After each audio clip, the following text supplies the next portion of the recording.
Hello, everybody, and welcome to the Clean Futures Application Support webinar. Lovely to have you here with us today. So if we can just quickly go through what the agenda of today's program will be. You can switch the slide for me. Okay, so we will begin by going through the program overview and detailing exactly what we're doing here at Clean Futures. We will then go through the challenges that have been set and identified by the industry partners and what we are setting for the accelerator itself. This program, we are actually doing it in partnership. It's a collaborative project with Black Country Innovative Manufacturing Organization, so BCIMO, and Coventry University and Coventry University Services Limited. So we will go into an introduction by BCIMO. They can tell you a little bit about their facilities. Then we'll have an introduction from our other partner, Coventry University. Then we'll dig deeper into the program application itself, going through all the details, eligibility, etc. And then finally, we will round up today's webinar with a quick Q&A. All right, so if we'll begin with a quick video just to introduce you to Catapult Connected Places, who we are and what we do.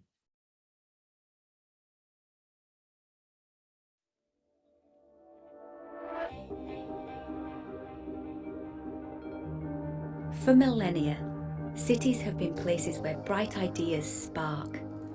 From the earliest riverside trading posts that turned into today's sprawling megacities in the digital global economy. Cities can create positive experiences for people, always connected by technology. And when connected places work well, it's good for people and the planet. But making a connected place succeed is hard. There's loads of stakeholders, businesses, regulators, and community groups who want to be involved across every mode of transport, every type of building, the infrastructure that underpins them, and the data and digital platforms that connect them. All of this is needed to help people, communities, neighbourhoods, and local businesses to prosper. Now, more than ever, we need our connected places to succeed. We are in a climate emergency. Rapid urbanisation means 3/4 of us will be living in a city by 2050. And new technologies are revolutionising the way that we live, the way we work, and the way we travel, creating fantastic opportunities for innovation, jobs, and growth. At Connected Places Catapult, we connect people, places, and businesses for a future of sustainable growth and prosperity. We are the UK's innovation accelerator for cities, transport, and place leadership. We are trusted across government, industry, and academia, connecting new technologies, business models, and investment opportunities. So join with us and be better connected for a future of sustainable growth and prosperity.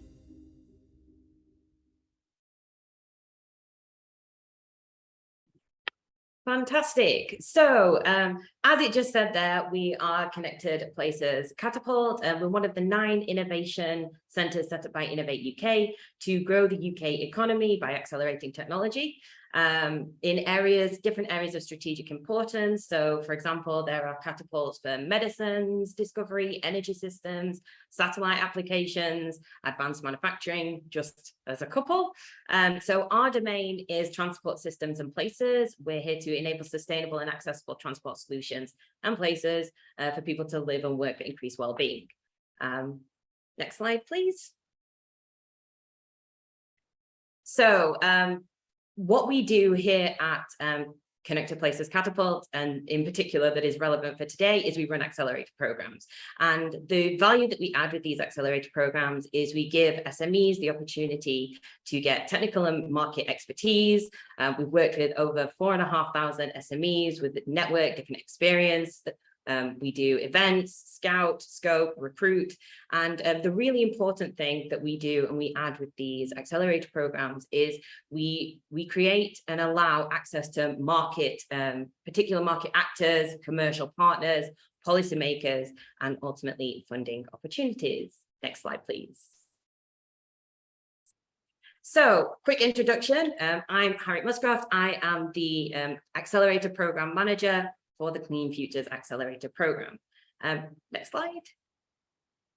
So the Clean Futures Accelerator Program will support the West Midlands transport sector as it transitions away from fossil fuels and we're moving towards clean tech. So the real aim is to drive economic growth in the region by accelerating route to market for SMEs within this sector. So the way we're looking to do this is in two ways in particular. We have the accelerator program itself. This accelerator is a 6-month challenge-led accelerator program that is looking to select and work with 40 SMEs over 2 different programs over the next 2 years. Each of these SMEs will receive 50,000, including VAT, to test or trial their solutions. The challenges are built around very light rail and automotive manufacturing and related supply chains, and we will be going into more detail with the challenges shortly. The accelerator will also provide bespoke technical and commercial support, as well as networking opportunities, showcasing events, etc., to industry and financial partners.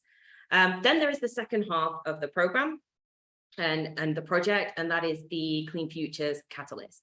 So alongside this accelerator, we're also establishing the catalyst to bring together the wider West Midlands, the transport community, to enhance and help the region's capacity for clean tech, essentially. So it runs complementary to the accelerator, and it's designed very much to support the development of pipeline of capable innovators for future accelerators, as well to provide support for the actual ecosystem around local businesses, industry partners, service providers, local government, and ultimately just to address the very, very ambitious target of an entirely net zero West Midlands by 2040. Next slide, please. Okay, so as I said, this program in particular, it's the first program that we'll be looking to select up to 20 SMEs to test their solutions to the identified challenges that we'll be going through. The program itself will run from November to April, and will be split primarily into 2 parts. So the first part is 2 months to design the project test or trial, and then 4 months to actually implement that, to test it and showcase your solutions. So the program itself is a collaborative project bringing together Connected Places Catapult, BCIMO, and Coventry University and Coventry University Services. So as a part of this program, you will have access to world-class testing facilities of BCIMO and Coventry University. And in order to design and deliver a testing project and solution as well, applicants that do, any SMEs that apply, will also be eligible for 50,000 of funding, which must be matched in kind, whether that's through labour or materials. Next slide, please. Okay, so why apply? We are really, really excited to work with you. We obviously want you to apply. We want to reiterate as well why this program is invaluable to the SMEs that are going to be on it. Obviously, it is responding to real world challenges set by industry leaders. So it is absolutely a route to market and an avenue to create and develop those commercial partnerships.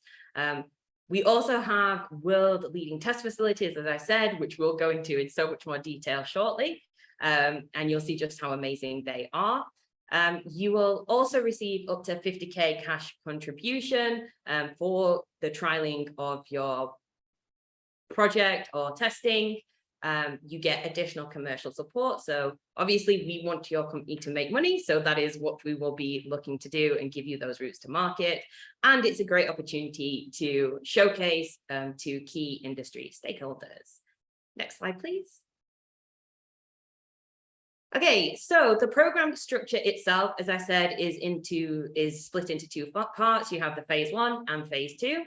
The phase 1 is very much around project design. So it's very much tailored expertise to what exactly you would want to test, how you would want to do your trial, what that would look like, and just designing that and mapping that out. Then the second phase of the program is all about project testing and trial implementation. And this is much more around workshops, events. You will get access to mentorship, access to investors, and it will all culminate in a demo day where you will then present these solutions and demonstrate these solutions to key industry partners. So I would like to now hand over to my colleague Pierre to tell you a little bit more about the challenges. Hello, everyone. Great to meet you all, and I look forward to working with you during the Accelerator as well, for those of you who apply and get selected. So I'll share with you a little bit about what kind of companies we're looking to apply, so in terms of the challenges that were selected. These challenge areas are not completely strict, so you could apply if you're not a perfect fit for any of them, but our preference would be for you to fit as much as possible within these challenge areas. So just before we get into the specific challenges, we're looking for companies that fit a few criteria really when they're applying, and that's why we selected these specific challenges. First is, like Harriet said, we're looking for innovations in a TRL stage of about 5 to 7. So we're looking at innovations that can be commercialized and scaled up fairly quickly. If you have a great idea or a great innovation that's really at an idea stage, that's only going to be ready by 2035, it's probably not for this accelerator. Whereas if you have something that's ready, then this would be a good time to demonstrate it and really get it through that final hurdle to commercialization. Secondly, all the innovations should be within the scope of either BCIMO or Coventry University. And that means it should also be a good fit to test with their test facilities. And they'll tell you more about those in a lot of detail in just a few moments. Third, the innovations, obviously, because it's the Clean Futures Accelerator, should have some kind of positive impact on emissions or on climate change. So that could be either through building resilience to climate change. So that means essentially accepting that there will be some degree of climate change and finding innovations to survive that, to still continue to thrive, or innovations to try to mitigate it, so reducing carbon emissions. Fourth, the innovations should be at least somewhat investable. So maybe not investable immediately, but by the end of the accelerator. And that means there should be a real commercial opportunity attached to them. So there should be a real customer, someone willing to pay to receive this innovation, and essentially a way to scale it up, so a large market size. And then finally, last but not least, it is an accelerator focused on the West Midlands. So all the companies applying should be creating jobs in the West Midlands and economic growth in the West Midlands. So that's the general principles. Now let's jump into the specific challenges. So we can jump to the next slide, please. So the first challenge area, very much connected to the theme of the West Midlands economy with the real focus on manufacturing, is to build greener EV components. So any company that's doing manufacturing or providing technologies to design or produce components to reduce emissions or to reduce costs in EVs. Secondly, looking at the circular economy of transport. So companies that are designing or manufacturing any solutions that can help build the circular economy within transportation, especially with electric vehicles, but not limited to those. And we'll get into some specific examples of solutions in a few moments as well. Third, we're looking at road freight alternatives. So we know today, road freight is one of the biggest contributors to emissions. And if we can move some of that freight toward rail in particular, or really anything else, that would make a big improvement. Fourth, looking at greener transportation infrastructure. So if we can find innovations that allow you to build transportation infrastructure more cheaply or more efficiently, in particular rail, that would make a huge difference. Today, rail is a very small source of emissions, so it's very energy efficient. And on the other hand, it's very expensive to build. So if we could find ways to reduce those costs, get it, for example, under 10 million per kilometer to build the rail infrastructure, and also make that a clean technology, that would be very much a good fit for this accelerator. And then finally, last but not least, anything related to future fuels. So that could be producing, transporting, storing, or even using some alternative fuels like hydrogen or biofuels in particular, or even synthetic fuels. So let's go to the next slide and go into a little bit more detail on each of these challenges. So on the first challenge, talking about greener EV components, this could be some more traditional manufacturing companies that are trying to adapt some of their technologies to be used for EVs. And we think this is particularly important because even today, there are about 3 million cars in the West Midlands, and that's projected to increase to about 4 million by 2030.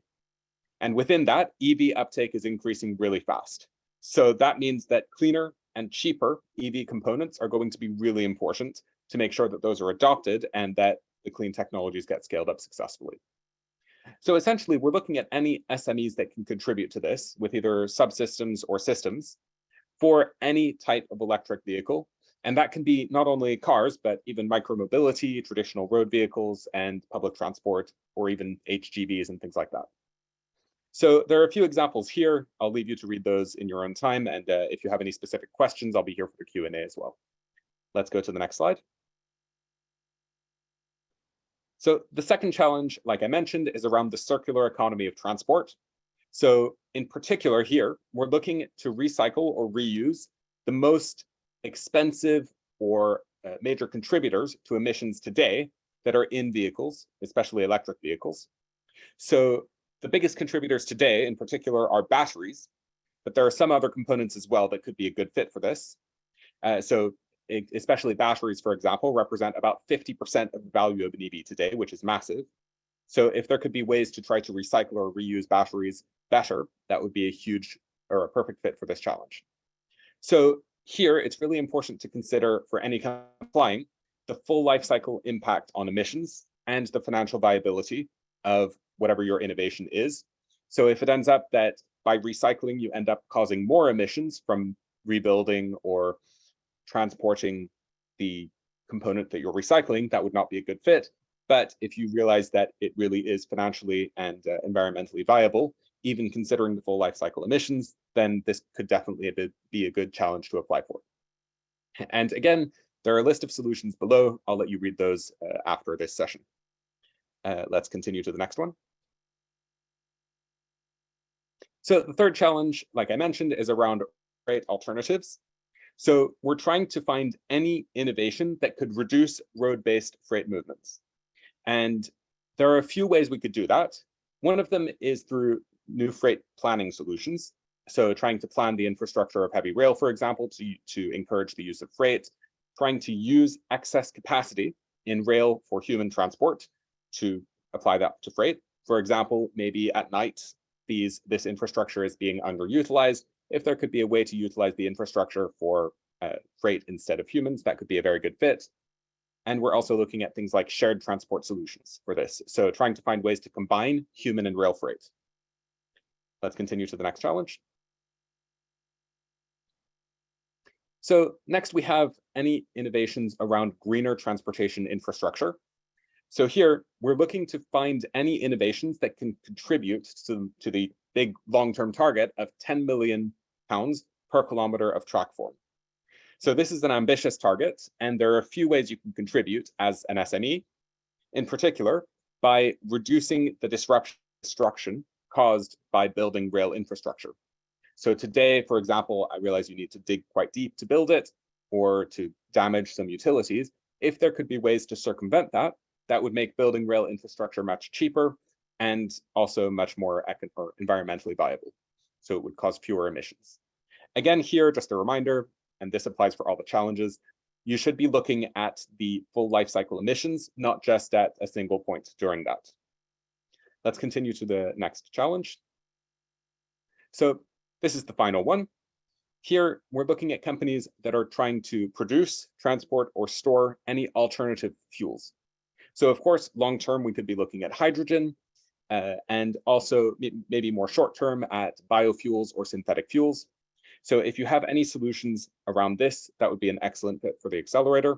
And there are a few different ways you could do this in addition to, for example, various storage tanks or transportation facilities. You could also have solutions to retrofit vehicles or find ways to apply alternative fuels for EV charging infrastructure, especially in places where charging infrastructure might be less accessible, for example, for HGVs or maybe in places that are not within an urban area. So that's it for the challenges. I'll pass it back to Harriet for the next part. Thank you very much, Pierre. Okay, so just so everybody knows, we do have a Q&A function. So if you do have any questions as they come up, you don't have to wait until the very end if you think that you might forget them, if you're anything like me. So do feel free to be submitting them rather than in the chat within the Q&A, and we will then address them at the end of the webinar. All right, perfect. So now I would like to hand over to one of our partners within the Clean Futures Accelerator. So I'd just like to introduce Alec Gillum from BCIMO, and he will go into a little bit more detail around the test facilities and let you know all about, the fantastic facilities that you have available. So Alec. Hi, good afternoon. Thank you, Harriet. Thanks for the introduction, and hello to everybody on the call today. So I'm going to cover the Black Country Innovative Manufacturing Organisation test facilities. So we've heard quite a lot about the challenge theme areas. Now we're getting into some of the physical capability, some of the physical facilities available to help SMEs. So Alec Gillum, Strategic Development Partner for BCIMO. Okay, over to next slide, please. There we go. So good we said it twice. There we go. So it's Alec Gillum, Strategic Development Partner. Okay, thank you very much. Next slide, please. Okay, so the headline for this slide really is that we have a £35 million plus physical building now located in the Black Country. The Black Country Innovative Manufacturing Organisation was created as a limited company, and it's a driving force behind a new state-of-the-art research facility based in Dudley, West Midlands. So at the heart of the Black Country, it is a unique facility which will support people including rail development and test facilities, engineering laboratories, and service offices and event suite. So there's a considerable resource available aimed at the rail test facilities. That's a snapshot there of the building. It's located on the previously Dudley railway station site that was brought out of service as a result of the beaching cuts in the 60s. Okay, next slide, please. Okay, so rail development and test site. So the ground floor of the engineering hall, together with the rail test facilities, comprises the full test suite, and it offers an extensive range of facilities to support the development of testing and future rail technologies. So I guess one of the main points to make here for anybody considering innovation or product development into the Clean Futures Accelerator is that this facility is one of its kind in the UK. It's a purpose-built rail test facility. These things are not freely available anywhere else in the UK. The only other site that I'm aware of that's anything similar is the Global Centre for Rail Excellence Test Facility, which is currently being built and will be several years before it comes into operation. So this facility is now open and live for people to test the innovation in rail. So in terms of the site, we have a license exemption from the Office of Rail and Road for those people not familiar with the rail test environment or rail test facilities. This is a live rail testing environment, but as we're off the main track, we can do innovation and testing, which is simply not available on the mainline operation. So we are, as I said earlier, home to a broad range of facilities, including two world firsts. One is our 15 meter radius loop and our overhead battery charging unit, which is actually a transition from the automotive sector. It offers overhead charging facilities for light rail vehicles. In terms of expertise, we offer fully independent and multidisciplinary advice, support and expertise around supporting the progress of new product acceptance towards commercialization. So really the headline from this slide is that we are seeking to engage with businesses and we are higher technology readiness level and approaching the stage of commercialization and product deployment.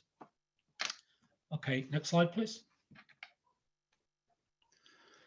Okay, it's just showing some of our test facilities there. We can see a biomethane propulsion vehicle. We also have a T69 light rail tram heading towards the facilities as we speak for testing with batteries technologies, which are available for modification and trial of these new technologies. So the bottom right, there's just some little snapshots around our sidings and some of the rail test facilities that we have available, which people are probably familiar with if they travel by rail frequently. So yeah, light rail test vehicles and looking at alternative traction systems, things such as battery, hybrid, or even hydrogen technologies for propulsion and powertrains. Next slide, please. Again, some of the physical test facilities, we have split level platforms suitable for heavy rail and light rail tram testing, each of which are 9.6 meters long. These are standard dimensions for these kinds of facilities, and modular hubs for light rail testing. I should also emphasize at this point that people who are considering making applications into the Clean Futures Accelerator may be interested in product innovation and testing into light rail, traditional heavy rail, and even high-speed rail. So please don't think any of those technologies or innovations would be excluded for the purpose of the Clean Futures Accelerator. They are all equally applicable. Next slide, please. There we go. So for people who like a little bit of history, we have, I believe, it's the only UK nearly 1 mile tunnel, 870 meter long, a 5-arch Victorian tunnel, fully lit and available with standard gauge rail. So this kind of facility in particular is not available anywhere else in the UK. So for people seeking to trial innovations and testing around things such as communications, scanning, building information modeling technologies, and how we can rebuild, refurbish, or upgrade tunnels. This kind of facility is very particularly of use. And yeah, it's got a standard gauge rail track right the way through the tunnel. And then on the right there, we can see the rapid charger unit, which I mentioned earlier, which is a world's first in terms of rail technology. So this overhead charging unit was previously used in automotive sector for charging buses and coach travel, and it has now been applied to light rail for the purpose of our new innovation for the Coventry light rail system. So world's first, up to 450 kilowatts of charge available, and I believe that can be done in around 9 minutes to fully charge a tram vehicle. So supports high-speed charging. So okay, next slide, please. Okay, so in terms of rail test track, what we have available at the rail test site is 2.2 kilometers of standard gauge rail that has been recently installed, which includes continuous welding, which is a industry standard 100 miles per hour standard track. And alongside the actual rail infrastructure, the track is ducted in for communications and fiber optics, which are buried beneath the surface. So again, for companies working in those kind of areas, this kind of facility is particularly of interest. And then the bottom right there, you can see the rail test loop, which is actually a 15 millimeter radius, 200 meters long. That's actually particularly useful for measuring things such as weight transportation, dispersal, and wheel screech monitoring for cabs and for trams. So 15mm rail loop split into 2 sections. So all of this is available through the BCIMO test site. Okay, next slide, please. Okay, so some pictures there. We've got the engineering hall on the left there, which might not particularly interesting, but is actually very interesting to people who work in the rail sector, because we have a 60-meter long and 20-meter wide rail maintenance facility, which includes a 40-meter maintenance track and pit. So it's 10-ton overhead craneage. So for people developing trains, subsystems, looking to trial and test, we have full industry standard test and maintenance facilities. And again, these kind of facilities are only available really to the great and the good, the rail freight operators, passenger operators. So this stuff would be particularly expensive in a real world environment, as opposed to a research technology organization. So workshop facilities, 36 meters of secure building. You can see on the bottom right there, we have 9-meter maintenance pit with 2-ton single girder overhead cranes. And these are currently being used for testing and refurbishment of very light rail facilities for some of the West Midlands trams. Okay, next slide, please. Okay, so in terms of what we can offer, the Innovation Centre offers a broad range of facilities, which I've mentioned include a large engineering hall and selection of test facilities and laboratories. We have serviced office space available, event suites comprising meeting rooms, large auditorium and exhibition hall. In terms of what we offer, BCIMO offers a broad range of project support options, including multidisciplinary engineering and project management teams, as well as being a research technology organization. We can also lead on research and development projects with businesses, which effectively involves collaboration of businesses around new product development. So collaborative research and development, bid writing, project application support, all of this is available through our brand new test facilities, our world-class rail test facilities based in Dudley. Technical support and test track, full service available. So for the purpose of the Clean Futures Accelerator, what we have is a world-class rail test facility. We have engineering support available on site to help you explore the opportunity for your new product development and how this could fit into the Clean Futures Accelerator. I believe we may have one more slide. Go on to the next slide, please. Yes, okay. So this is a busy slide, but effectively what we've tried to display in this little infographic is each of the challenge themes that Pierre mentioned during his introduction around things such as future fuels. We can see there in challenge theme 1, and the design decarbonization of green EV components. All of these challenge themes are addressed through work streams at the centre. So whatever it is that companies are working with, whether it's development of clean technologies, development of future fuels, working on the circular economy, all of these areas will fit somewhere within the rail test environment. It will either fit into one of 2 major categories, which are things such as rolling stock, or it will fit into track and infrastructure. So for the Clean Futures Accelerator, whether it's trains or whether it's the actual infrastructure, we will seek to align your innovation against each of these challenge areas that has been identified. Once we're able to do that and companies enroll onto the program, we look at things, as Harriet mentioned during her introduction, such as innovation themed workshops. For those successful in entering onto the Clean Futures program, we will develop work packages to seek to deliver your project and agree a scope for your innovation.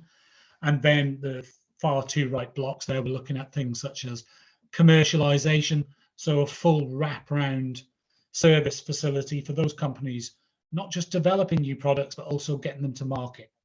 And I think this is where we hope to really differ from a lot of the projects that have run previously in the UK, where we seem to engage with the opportunity to commercialize your product and capitalize on this new innovation for the purpose of improving UK manufacturing and export. And the last block on the bottom there is things such as meet the buyer events, where we look at engaging some of our Clean Future stakeholders who've kindly helped us develop these Clean Future Challenge theme areas. So, for example, we're currently working with the UK's largest freight operator in the rail sector, who are working around development of clean fuels, synthetic fuels, biofuels, and we're looking at the commercial opportunity for companies to not only engage with that innovation, but also respond to those challenges and gain orders and enter the supply chain. So we believe it's well thought out strategy, and we've planned accordingly. So next slide, please. There we go. I think this is the last one. So we, as we mentioned, across the challenge theme areas. So as Pierre said in his introduction, things like green EV components, circular economy, road freight alternatives, green transportation infrastructure, and future fuels. We have developed a series of workshops which will be held at BCIMO on the, and a note for your diaries, 22nd and 23rd of August. We have a series of 5 workshops which will be held, physical workshops delivered over at the Dudley site. And during each of these workshops, which last around 3 hours each, we'll be helping our companies look at things such as what is the railway infrastructure, who are the main stakeholders, what's the ecosystem look like associated with each of the challenge areas, so or challenge themes. So for example, I mentioned the clean fuels, the future fuels product development. We would look at what that meant for the industry, what the opportunities were, where perhaps SMEs could engage with that supply chain. Then alongside each of these challenge workshops, we will involve an industry speaker. So this is a commercial opportunity to hear firsthand what the challenge themes are for some of these large industries and how you can engage. There will also be the opportunity for a full site tour of the BCIMO test facilities, where you'll be able to go see, do firsthand on site. So get your hard hats, get your high vis jackets on, and come and see the site and see what the opportunities are for the development of your product or service. Each of the companies who are successful on the Innovator will receive an independent evaluation of your innovation technology readiness and one-to-one mentoring by a rail expert. So those are the 5 workshops, 22nd, 23rd of August, 2023. We will advertise more about these dates and linkages, hopefully very soon. Next slide, please.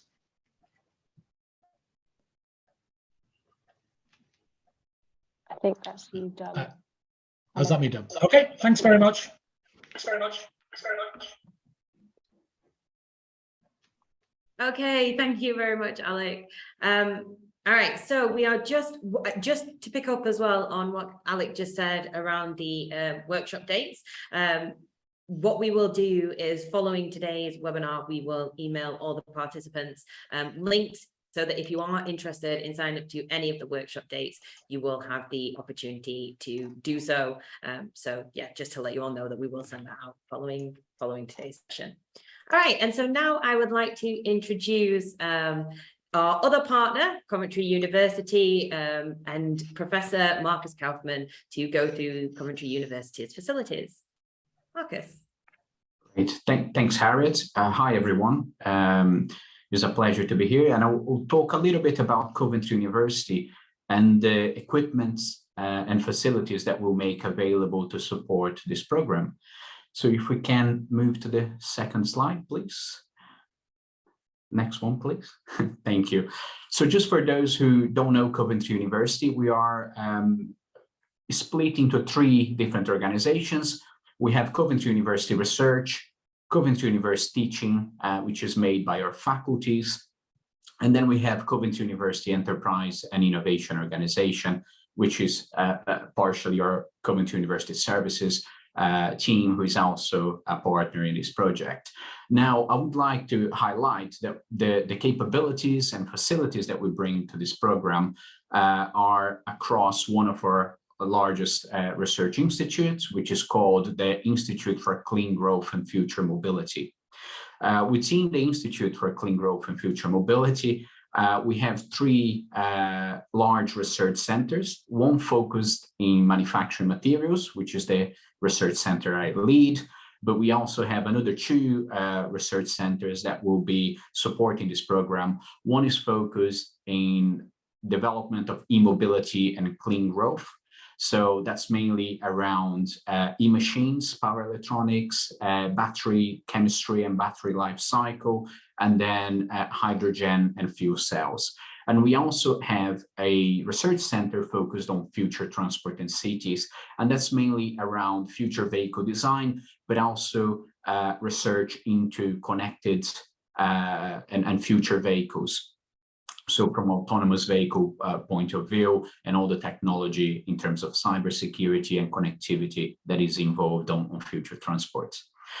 So for each of our research centers, we have a series of teams, and each of these teams will have a group of professors, associate professors, and researchers that will be using our facilities and equipment to support fundamental research at the low TRL level, but more importantly for this program, they will be doing translation projects where we take some of our facilities and some of our theories that we develop and we translate into applications to help industry growth, sustainability, and new job creation. So one thing that I will talk about in a little bit more detail, Coventry has a very strong background in working very close with industry, particularly on the development of skills and applied technologies. And we do that through our translational institutes.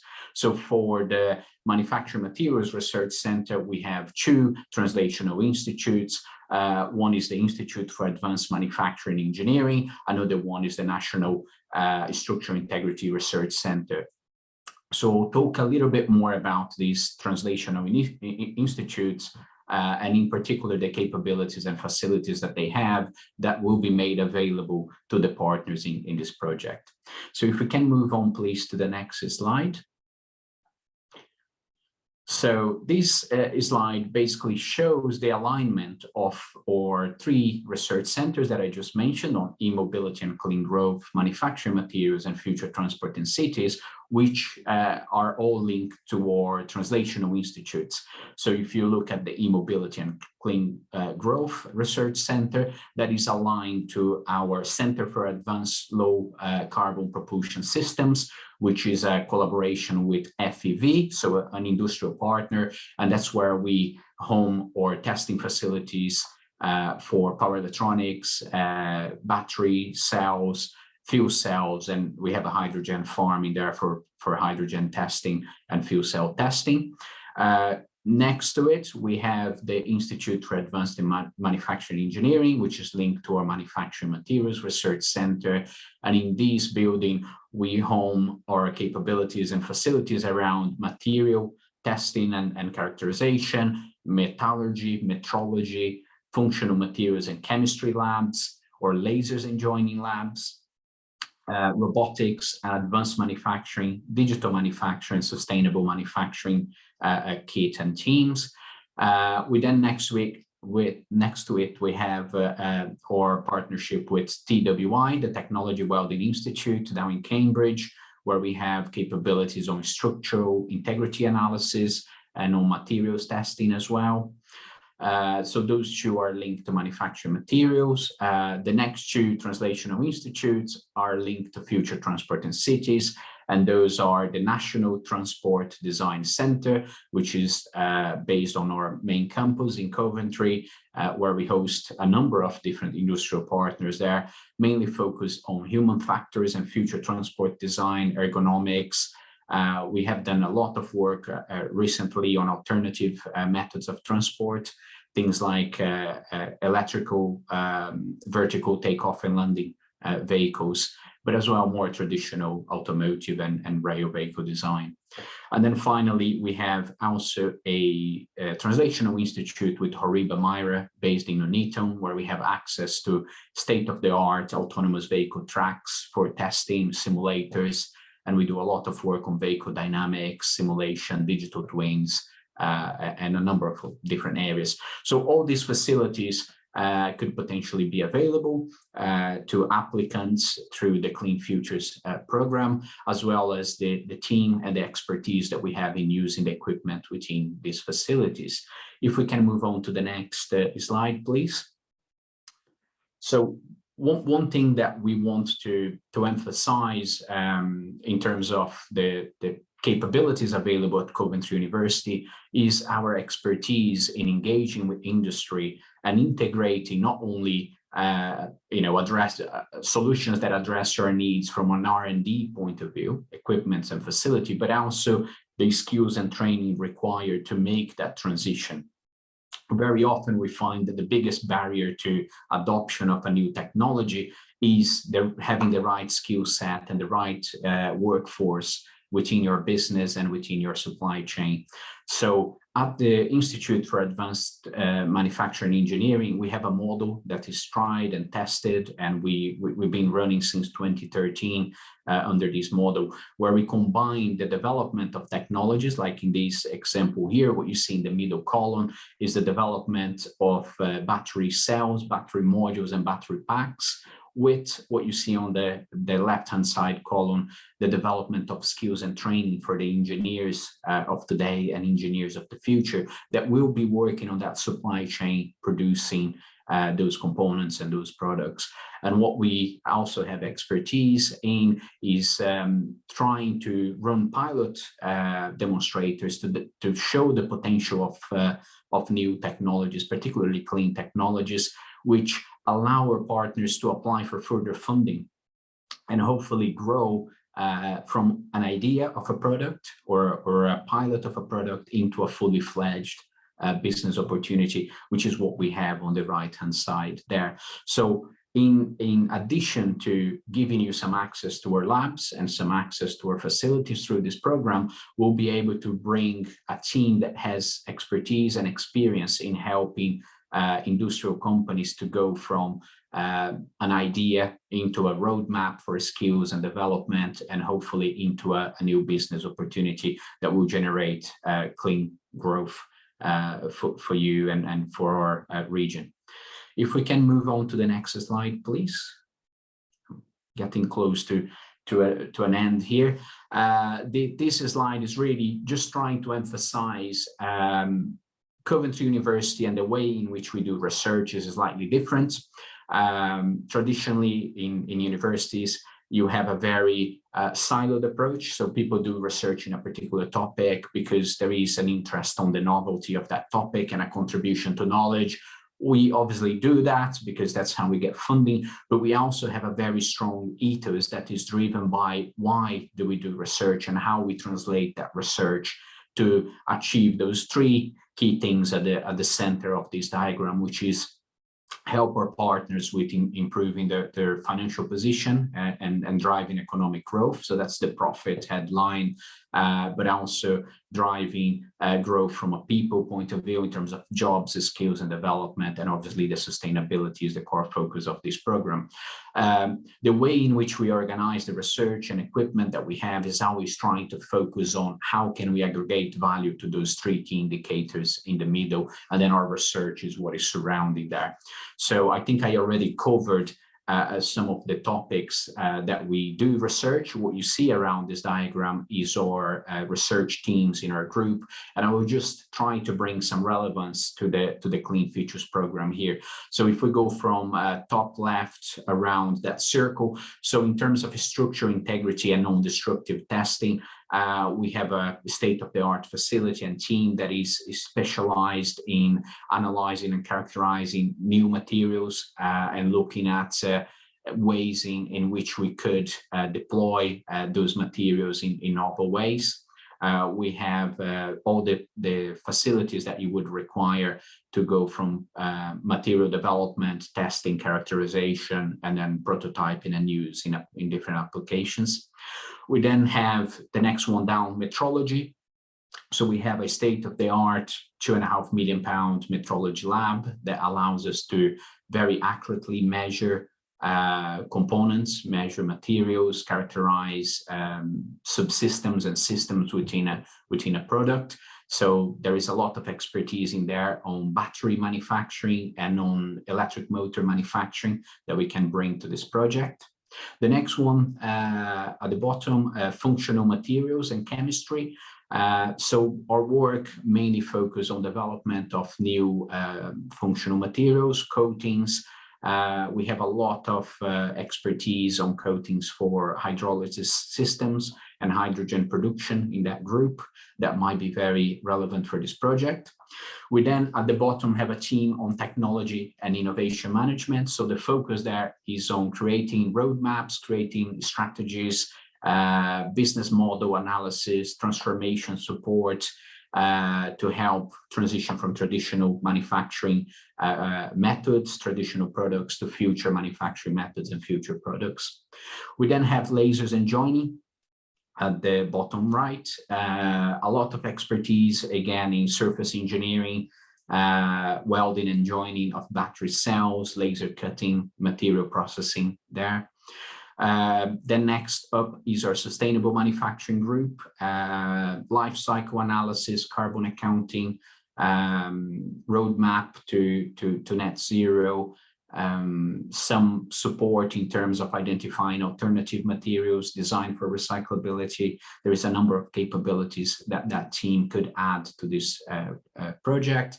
And then the final one on top right is around digital manufacturing. So we have a strong track record and expertise on digital manufacturing, particularly around digital twinning for lightweighting, for simulating products, processes, entire factories, and estimating their carbon footprint and how they could be improved in the digital world before we make changes on the physical world.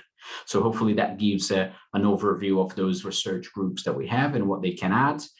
If we can move on to the next slide, please. I think I only got a couple more. So this is just a summary in terms of the facilities that we have in our Institute for Advanced Manufacturing Engineering, which is based off campus inside an actual factory here in Coventry. We have direct links to manufacturers in the region. Actually on site, we have a battery manufacturer that actually makes the modules and the packs that are currently used in automotive applications and rail applications.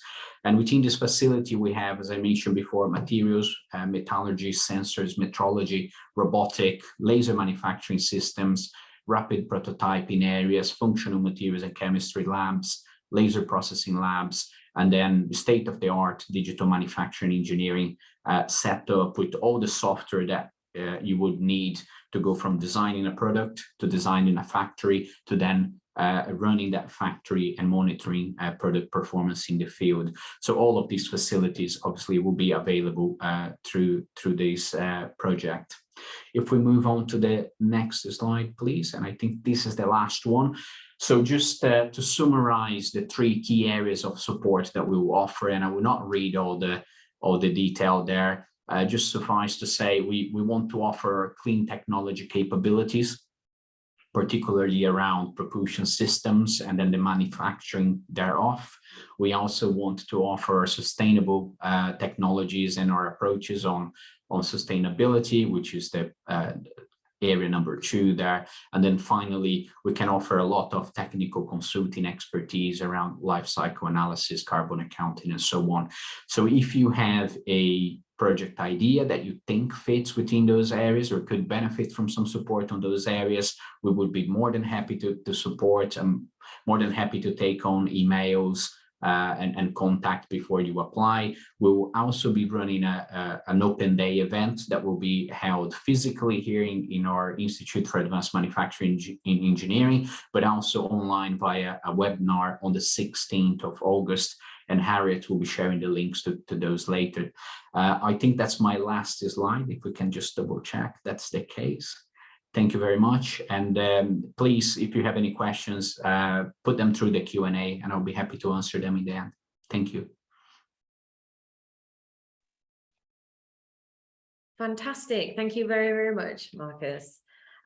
Okay, so now we are getting all your Q&As as well, so do please feel free to keep putting them in and we'll address them as we get to the Q&A section at the end. All right, so for the program application, we'll go into a little bit more detail now about the application itself and what that looks like. So if I can have the next slide, please. Right, perfect. So a couple of key dates to keep in mind when applying. Obviously, the applications are now open. The deadline is midnight on the 10th of September. Those that are shortlisted will be invited in for interview. So the way that the interviews work is there are 2 interviews. The first interview will be focused on your solution and it will be examined by a panel of technical experts.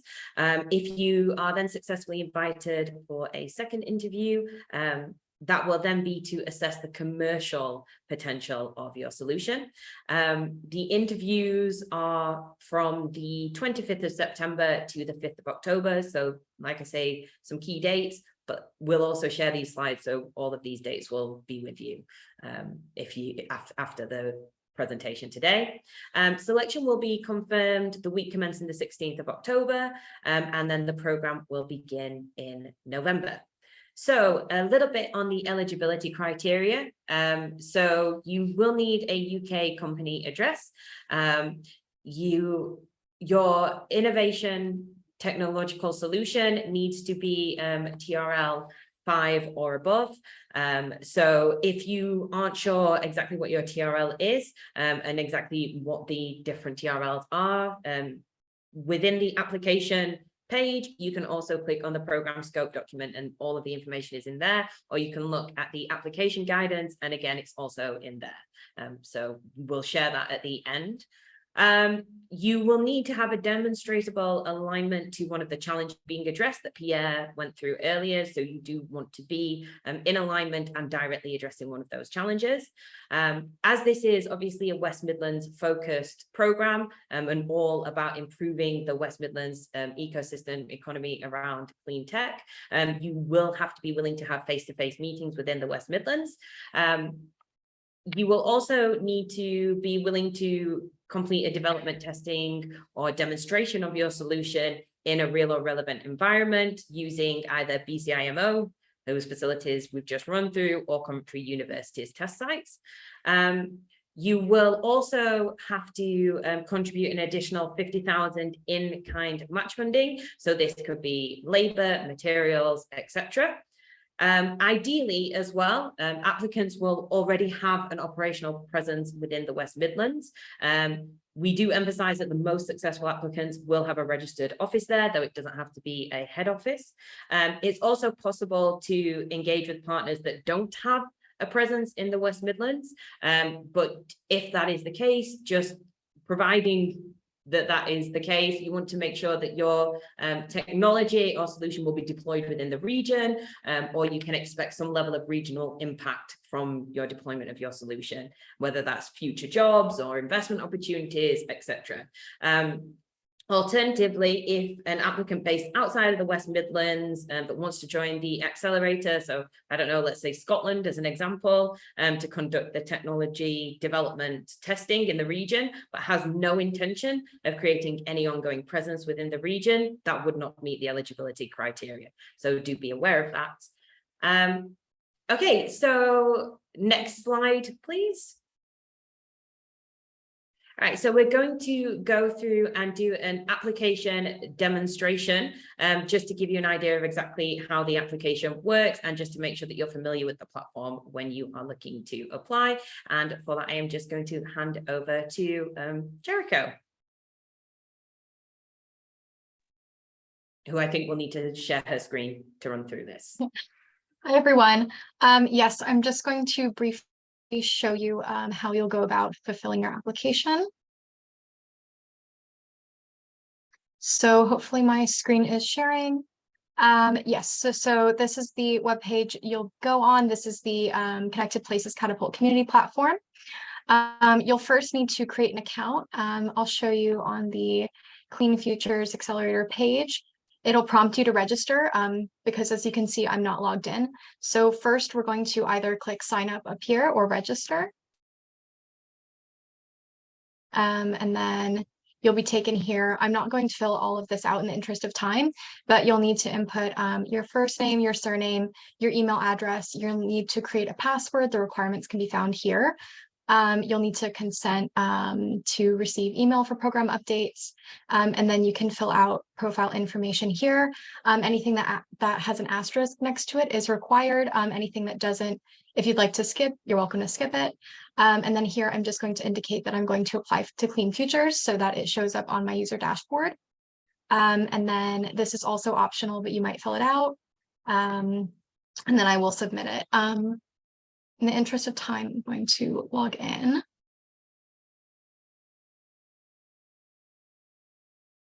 And I'm going to navigate to the Clean Futures Accelerator page. Now that I'm logged in, you can see that it says I can apply now. I can also view application guidance. I think everyone here would recommend that you read through the materials that are on the page before starting your application. But once I've reviewed all of that, I'm going to click Apply Now. I'm going to read the terms, I'm going to consent, and then this is where you'll fill in your program application. So the good thing about this is that it saves every couple of seconds. So I can begin filling this out. And then if I'm at a stopping point, I can go and select Save to Draft. Now, if I'm ready to submit, I'll need to have everything that's required filled out. Otherwise, I'll get an error message next to each question that is required that I haven't filled out. So just keep that in mind. Some people like to do this as they go and save to draft, and some people put it on a Microsoft Word document and then copy and paste and submit when they're done. Whichever way works, that's fine. I'm going to save this to draft as an example. And you should get this success message. And I'm going to click OK. And now, so I'm going to move this panel. If you go to your name, the drop down, and my activity, I'll be taken here. So here's my application. So it should be over here. But yeah, that's where you'll find it on the activity page. Yeah. And then you can just complete your application and continue editing your draft and submit when you're ready. You should also receive a submission email once you've submitted it properly. If you don't receive a submission email, please contact Harriet and she'll loop me in and we can sort that out. Fantastic. Thank you very much, Jericho. Okay, so next slide, please. We're coming towards the end and we'll get to Q&A shortly. So just a quick thing to make everybody aware of. So the scoring criteria, applications that progress to the assessment stage, they will be reviewed by at least 3 expert assessors from Connected Places Catapult and our partner organizations, BCIMO and Coventry University. And assessors with broad technical knowledge across different backgrounds of transport and technology will mark your application. So with that in mind, do please try to write clearly in layman's terms and avoid acronyms or obscure jargon or anything like that. Yeah, make it as simple as possible, please, with layman's terms. So there's 5 primary criteria that we will be scoring you under, and under each criterion there's a maximum score of 5 available, and that is solution, the actual solution that you are proposing, your business model, your team, traction and investment readiness, and program fit. And as you can see, each one of those scoring criteria is weighted slightly differently. And following that initial assessment, you will then be shortlisted for interview, and anybody who does go onto the interview stage will be provided with interview guidance. Okay, so that is everything around the program application and the facilities. So we'll move on to the Q&A and start answering some of these questions that have been asked. All right, so there are a couple of things that it might be good to gain a little bit of clarification on. So we'll answer some, and any that we do need clarification on, we'll come round and ask. So we have a question here from Mohammed, who's asking, can companies that have already commercialized their product in different industries apply? Absolutely, you can.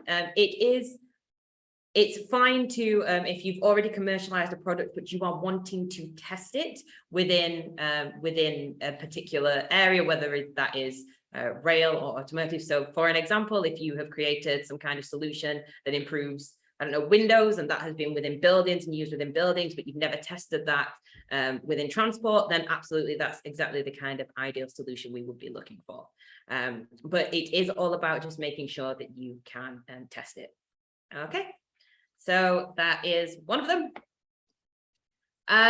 Okay, so we've got quite a few here for BCIMO. So if I actually just ask Alec and Naomi, I've seen Naomi has said that she would like to answer one question. So we have a question here from Stephen that says, will BCIMO provide drivers and all necessary operational oversight for testing involving the mule vehicles and the live operational rail movements? Naomi, do you want to respond to that? Yeah, can you hear me? And if you want to quickly introduce yourself as well, Naomi, because obviously this is the first time. Yeah, hi, my name's Naomi, so I'm head of SME development. So the simple answer to that is yes. So that is part of the Clean Futures programme, and it's in addition to the 50K, so you don't need to worry about any of that. That'll be part of our package of support to you. So yes. Perfect, fantastic. We have a couple more for BCIMO, so I'll just highlight these now whilst we have you both. So one from Hugh, BCIMO facilities, can they provide product design support or testing only? Is testing for projects with HGV intermodal to tram light rail focus in scope?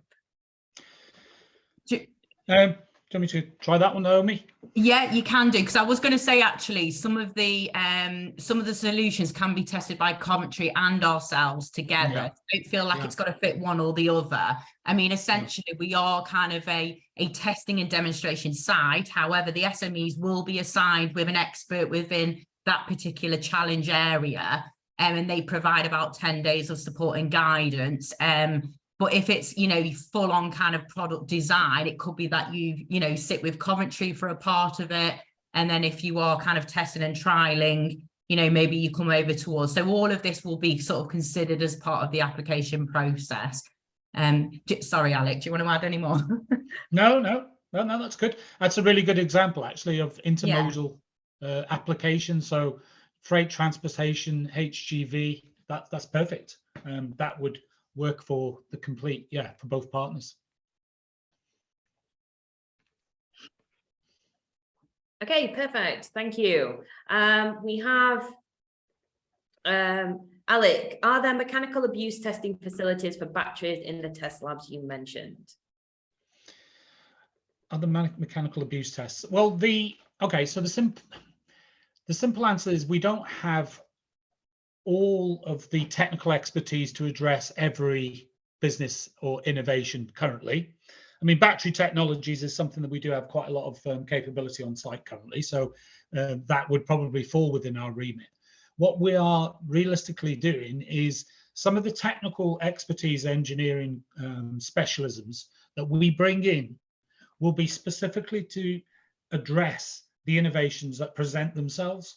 So we will target the resource and the money available for the Clean Futures Accelerator exactly at what the requirement is. So if we have a very good uptake in battery technologies, then they will have full facilities available. But that is something that we do currently have. Can I add something to that? I was about to say, Marcus, would you like to add anything to that? So yes, absolutely. Yeah, so I think it would depend on what the specific mechanical testing that you are interested in, but we do have facilities here to test the cell integrity, module integrity, and then pack integrity for different battery applications. If we don't have the kit here, we have partners that we work with that can do the full testing, mostly for automotive applications, because they tend to have the most stringent standards for mechanical integrity, if you like. But yeah, we would be absolutely happy to look at what the challenge is and work with BCIMO if it's a rail application to see how we can support with the facility. We do have battery cyclers, we do have mechanical testers, tensile testers, we do have the whole setup for material integrity analysis here that we could use, perhaps depending on the mechanical integrity testing that you are interested. Perfect. Thank you, Marcus. Yes, and Alec. So a couple of questions. How many companies do you plan to support? Will rail projects take precedent over EV mobility projects? Okay, so the program itself is for is designed to support 20 SMEs. No SME takes precedent over any other SME, nor does any challenge take precedent over any other challenge. I think it will just be dependent on which test facilities you use, whether that does end up being a mix or whichever one becomes the primary one. But no projects will take precedent over any other projects. But thank you for your question, Anne. So Hugh, you've asked, do we provide a project partner introduction platform? I'm not quite sure exactly what you mean by that.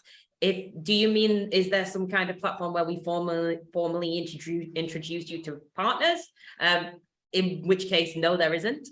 We will do introductions likely the old-fashioned way, which will either be via email or in-person introductions to that are relevant for you throughout the program. And throughout the 6 months that you are working and moving through the accelerator. Harriet, can I just add something to that? So absolutely. So at BCIMO, we do have a commercial investor hub where we do facilitate relationships if he's talking about kind of finance or investors and so on. But again, where he's I mean, when you say project partners, that potentially could be an investor or, like a manufacturing partner who's wishing to invest. So all of that will be part of that commercialization package, depending on the solution. And, each SME will have that kind of bespoke sort of support. Yeah, thanks, Naomi. I guess I do want to make it clear that the way that it will likely work is it will be dependent on who we obviously, how we can help you and who we can introduce you to and what those partners are. And as you work with Connected Places Catapult, as well as BCIMO and Coventry University, we will be making those kind of introductions as we go. So yeah, only BCIMO is fancy enough to have an entire platform dedicated to introductions. So there you go. Of course, it's BCIMO there. Okay, so question: if you're a company based in the East Midlands, but the products would be incorporated in products made in the West Midlands, can we still apply? Yes, absolutely. So this is where we talk about, as long as there is some level of impact that your solution will give within the West Midlands, that absolutely makes you eligible. Obviously, the greater the impact, the more involved you are within the West Midlands, the greater you will score on that particular area. But yes, you are absolutely still eligible as long as you can make it clear what level of impact and how you would have impact within the West Midlands. Okay, so Mark, a quick question from Mark. How is the 50K reimbursed? Is it at front or claims every month? Okay, so I will double check this, Mark, but the way I think it works is you get a certain amount up front and then the rest later on and towards the end of the program. And I think, do not hold me to this, but I believe it's 70% up front and then 30% later. I do think, however, that the exact number is within the program scope document or the application guidance document. So if you do want to double check, and if not, Mark, I'm happy to email you that, and I'll double check and come back to you with a very, very solidified answer when it comes to the funding side of things. I can double check. Okay. Coventry. Okay, so a quick question here for Coventry from Mohammed. So Marcus, this would probably be for you. Coventry, do they have compression molding facilities, and can the contact details for Coventry be shared? So I'll answer the second half with yes, we'll absolutely share the contact details for Coventry. I'm sure Alec and Naomi wouldn't mind having their details shared if anybody does have any further questions for them. But yes, I'll hand it over to you, Marcus, to answer that. Yeah, we don't have compression molding facilities in-house, but we do have partners that we work with that we could help. I think in the same spirit as Naomi mentioned, we do have a wide network of manufacturers and people in the supply chain that we regularly work with, and we would be more than happy to link up and facilitate the connection. So if you have something specialist, even though we might not have it in-house, we are happy to link you up with our existing partners where we get support from time to time.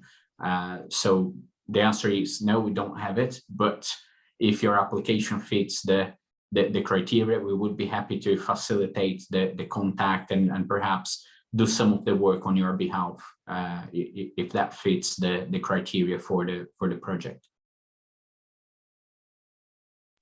Perfect, thank you, Marcus. So there's a question here from Hugh. Can we get introductions before application to manufacturers and investors? So that's what I will say is the Accelerator program. I don't know if you remember at the beginning, I explained Accelerator program is only one half of what Clean Futures is looking to do and the way that we're looking to impact the West Midlands and achieve the net zero. You also have the Clean Futures Catalyst. And so what I would say is that should you for any reason be unsuccessful in your application for the Clean Futures Accelerator, what you will be able to automatically join would be the Clean Futures Catalyst. And what that will allow is those introductions. So what I will say is, will you get it before? Unlikely, because the Accelerator is launching before the Catalyst. However, regardless, Hugh, what I can say is you can still gain access to those introductions through the Catalyst, if not through the Accelerator. But the Catalyst isn't looking to launch until September, October time. So you would be waiting until then. And just to add on to that, to what Harriet's saying is that, you know, the SMEs that are unsuccessful, we are very keen to try to help them with additional funding or investors. So, you know, we will kind of form part of that when you know the outcome of your application. So we don't want anyone to be disheartened, and we will try our best to try and find other alternative funding opportunities. So, okay, just wanted to add that. Thank you, Naomi. Okay, so Hughes, again, you've asked about the East Midlands, West Midlands thing. I'm just going to refer back to my previous answer that so long as there is impact within the West Midlands, so long as your solution is looking to create economic impact or your solution, whether that's jobs, investor, etc., investment, then you would be eligible. So that would be fine. An additional question we have from Stephen: can either BCIMO or Coventry provide support developing SIL for rated software? So I'm not even sure what that is. So I am definitely going to hand this over to the partners to respond to that question. I think the answer is yes. We have experience designing software and testing software according to IEC 61508 standards. It will depend on the application. We have done an awful lot of work on control systems for the connected and autonomous vehicles. We've done some work on BMSs and VCUs. There is a number of areas there where we have done work in the past. So I guess, yeah, we can support is the answer, but obviously it will depend what exactly the application is and whether we have the in-house expertise in that field. But it's certainly worth a conversation, I think. But by the way, SIL is safety integrity level. Harriet. Thanks, Marcus. Okay, thank you. See, I'm learning things every day. Thank you, Marcus. All right, and Naomi, do you want to speak to that from BCIMO, or are you happy and agree with Marcus essentially? Yeah, I'm in agreement with Marcus's response. Okay, perfect. So we have a question: are university services charged against the project budget or additional support at no cost to the project? So I'm assuming that you mean Coventry University within that. So Marcus, I saw you on mute. I'll let you take that one then. Yeah, so staff time is additional to the 50 grand that you will get. So provided that is within the scope of the project, you get some free support. We have an allocation of about 10 to 20% of staff time during the period of the project. So what we are estimating is that the projects will take about 6 months, and within that 6 months, you get some expertise that will be made available for you in addition to the 50 grand that you will get, and that will be used to operate the equipment, the facilities, but also to provide advice in your problem. Okay. Thank you, Marcus. And then the final question is, can multiple applications be applied for different projects from different companies with the same management team? As long as these are different companies, and I assume as long as they're alternate solutions, I can't see there being an issue. Again, however, I will double check that. But I would say that I can't see it being an issue, but I will let you know, Hugh. I'll double check and just to confirm that. Okay, and as that's all of the Q&As. Are there any further ones quickly before we round up today's session? All right, perfect. Then that is it. Thank you very much. Thank you to all of you that have attended. We hope that we've answered all of your questions. Should you have any final questions, please do feel free to email me or ask me them. I'm more than happy to help and support you in any way that I can. And so, yes, thank you. Thanks for everyone. Sorry, very quickly, we're just going to post within the chat a quick the link to the application. So for those of you who are immediately wanting to go and apply, you absolutely can.